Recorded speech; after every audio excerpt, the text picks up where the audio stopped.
चीन को दलाई लामा से इतनी परेशानी क्यों? चीन और तिब्बत के बीच में सबसे बड़ा विवाद क्या है? अगला दलाई लामा किस देश में पैदा, चीन में या भारत में या किसी अन्य स्वतंत्र देश में? नमस्कार दोस्तों, आज हम बात करेंगे एक ऐसे व्यक्ति की जो शांति, अहिंसा और करुणा की बात करते हैं। उनसे चीन जैसा देश भी डरता है। उनका नाम है दलाई लामा।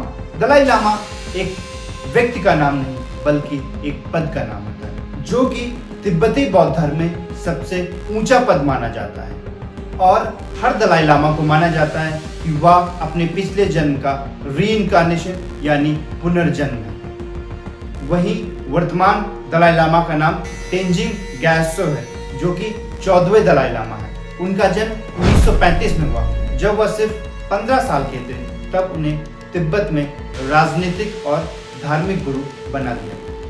अब हम बात करेंगे कि कैसे तिब्बत पर चीन ने कब्जा कर लिया। 1950 में चीन की पीपल्स लिबरेशन ऑफ आर्मी ने तिब्बत पर हमला कर दिया और उसको धीरे धीरे कब्जे में कर लिया। इसी कारण 1959 में तिब्बत में चीन के खिलाफ आंदोलन हुआ, विद्रोह भी हुआ, लेकिन वह आंदोलन असफल रहा और दलाई लामा को तिब्बत छोड़कर भारत में शरण लेनी पड़ी। और तब से वह अब तक धर्मशाला में ही रह रहे और धर्मशाला को इन्होंने अपना घर बना लिया। भारत ने न सिर्फ दलाई लामा को शरण दी, बल्कि उनके साथ हजारों तिब्बती बौद्ध गुरुओं को भी शरण दी। धर्मशाला में तिब्बत की निर्वासित सरकार यानी गवर्नमेंट इन एग्जाइल काम करती है, लेकिन भारत ऑफिशियल तरफ से वन चाइना पॉलिसी को मानता है। मींस भारत तिब्बत और चीन को एक ही मानता है, लेकिन वह दलाई लामा का समर्थन करता है, क्योंकि दलाई लामा का समर्थन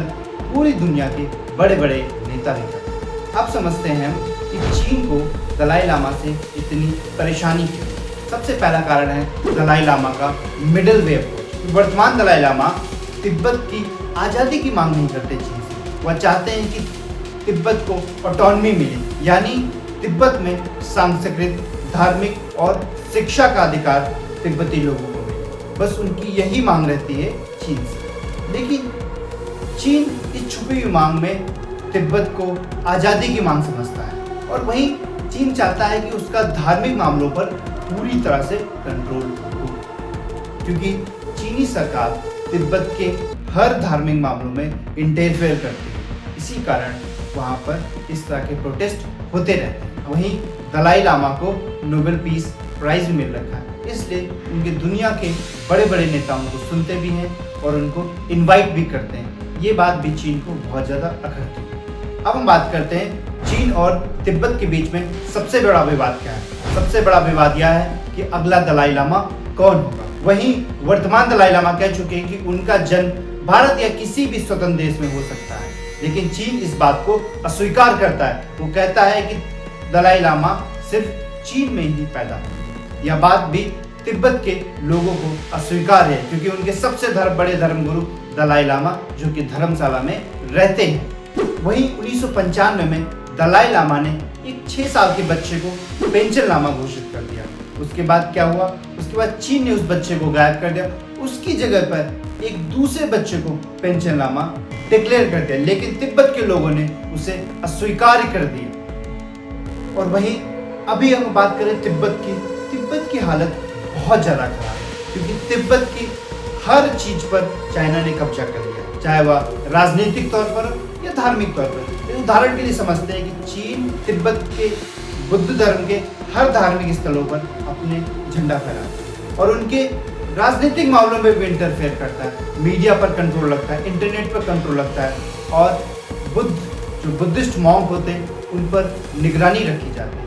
इस तरह से तिब्बती लोगों को लग रहा है कि उनकी आज़ादी, उनकी आवाज़ को दबाया जा रहा है, उनकी जो एक स्वायत्ता है उसको कम किया जा रहा है। 6 जुलाई 2025 को दलाई लामा ने धर्मशाला में अपना 90th बर्थडे सेलिब्रेट किया। भारत के प्रधानमंत्री मोदी, यूएस के फॉर्मर प्रेसिडेंट बराक ओबामा हो, चाहे बिल क्लिंटन हो या फिर जॉर्ज डब्ल्यू बुश, दुनिया भर के नेताओं ने उन्हें बर्थडे विश किया और उनकी स्वास्थ्य की कामना की। और उसी दिन भारत के केंद्रीय मंत्री किरेन रिजिजू ने दलाई लामा को बर्थडे विशेष किया और लिखा कि वो अब दुनिया भर के लिए एक प्रेरणा स्रोत है। वहीं चीन ने तुरंत प्रतिक्रिया देते हुए कहा कि भारत तिब्बत के मामले में इंटरफेयर ना करें। वहीं अरुणाचल प्रदेश के मुख्यमंत्री पेमा खांडू ने कहा कि अगला दलाई लामा एक स्वतंत्र देश में पैदा होगा जिसमें चीन का कोई भी रूल नहीं होगा। हमको नहीं लगता कि आई डोंट नो चाइना क्यों ऑब्जेक्ट कर रहा है इसको लेके। उनका अपना शायद उनका अपना पॉलिसी होता होगा। बट बुद्धिज़्म देखिए, चाइना जो मेनलैंड कंट्री वहाँ में भी बुद्धिज़्म है। वहाँ भी काफ़ी बुद्धिज़्म पुराना है। मगर बुद्धिज़्म देखिए अभी दुनिया भर बहुत सारा कंट्रीज़ में बुद्धिज़्म है। मगर दलाई लामा इंस्टीट्यूशन जो है वो केवल सिर्फ तिब्बत में है और हमारा हिमालयन बेल्ट के लोग उनको मानते हैं। सो चाइना में बुद्धिज़्म जो है वहाँ पे दलाई लामा इंस्टीट्यूट नहीं है। तो हमको ये समझ में नहीं आ रहा है कि दलाई लामा इंस्टीट्यूट को चाइनीज़ वाला कैसे डिसाइड करेगा, जो कि चाइना में दलाई लामा इंस्टीट्यूट का कॉन्सेप्ट ही नहीं है वहाँ पे। तो आपका कहने का मतलब कि चाइना का कोई इसमें रोल होना भी नहीं चाहिए।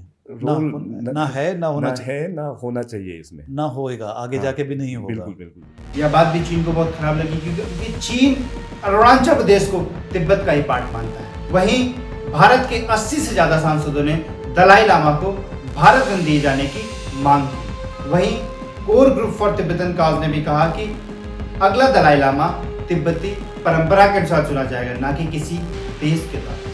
इसके साथ ही वर्तमान दलाई लामा ने यह भी जताया कि वह अब भी 130 साल तक जीवित रह सकते हैं। आने वाला समय बताएगा कि अगला दलाई लामा किस देश में पैदा होगा, चीन में या भारत में या किसी अन्य स्वतंत्र देश में, या तो हमें आगे पता चलेगा। लेकिन अभी के जो वर्तमान दलाई लामा हैं उनको दुनिया भर के लोग सुनते हैं और उनके दुनिया भर में अनुयायी हैं।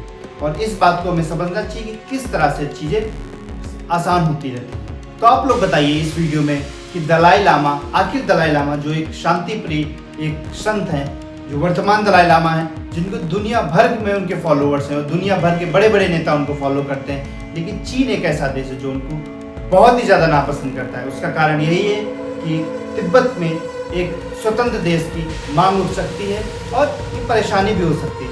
इसी कारण लगातार तिब्बती लोगों को सप्रेस किया जाता है, उनकी डिमांड को दबाया भी जाता है। अब आगे हमें पता चलेगा कि अगला तिब्बत गुरु कौन होगा और अगला दलाई लामा भी कौन होगा। अभी वर्तमान दलाई लामा तेंजिंग गायब।